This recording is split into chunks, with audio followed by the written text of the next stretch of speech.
I invite everyone to silence their cell phones. Oh, yes. Recently, I was giving the same program at my house in Sag Harbor, and I was using my Mac to record, and I was also using my cell phone, which is right over there, to videotape the concert. I'm also using this laptop, and I have these microphones, and my cell phone was silenced. However, somebody called me while I was playing, and it rang on the Mac, and I had to stop and go back to the beginning of that piece. So anyway, thank you all for coming. I really appreciate it. And this is my program of mostly obscure music that I discovered by one reason or another. And years ago, and like 2018, I was having dinner at a friend's house. And he knows that I'm a fan of classical music. And we were having dinner, and he had the classical music XM satellite TV station on. And I heard a piece that I really loved, and I didn't know the piece, and it was the Impromptu by Alden Carpenter. And I learned that piece, and I performed it in concert. Oh, I think somebody was at the door. And I always wanted to play another piece by this composer. And I searched for other pieces, and because he's such an unknown composer, it's hard to find stuff. And just by chance, about a year ago, I discovered this set of pieces, the Diversions. And I have been obsessed with them ever since. And Alden Carpenter is sort of similar to me. Yeah, there should be a chair. Thank you, Miles. He went to college. He did not make his living as a professional musician. He worked for his family shipping company, lived in Chicago. His wife founded the Art Institute, which is still there in Chicago. So anyway, I'm going to play this piece. I love this piece, and I'm going to ask you to hold your applause until the very end. So here is the Diversions by Alden Carpenter.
mention one other thing I forgot to say earlier.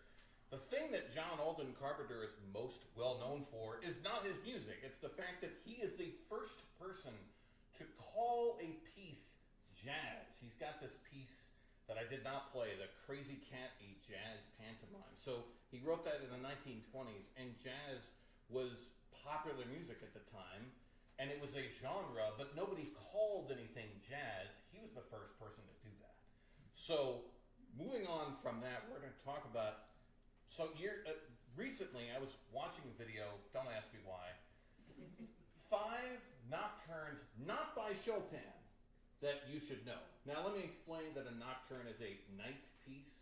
It's a genre that was invented by the Irish composer John Field. And then Chopin, the famous Polish composer, took that and ran with it and wrote a bunch of nocturnes that you have likely heard, even if you are not a fan of classical music. This piece, okay, that's a Chopin nocturne. And nocturnes, the emphasis is on beauty and melody and not so much virtuosity. And so I watched this video about 5 nocturnes that you should know that Chopin didn't write, because if you're a pianist, you've played all the Chopin nocturnes, you're probably sick of them at this point. And I didn't think anything of it. And I assigned this nocturne by Paderewski to one of my adult piano students.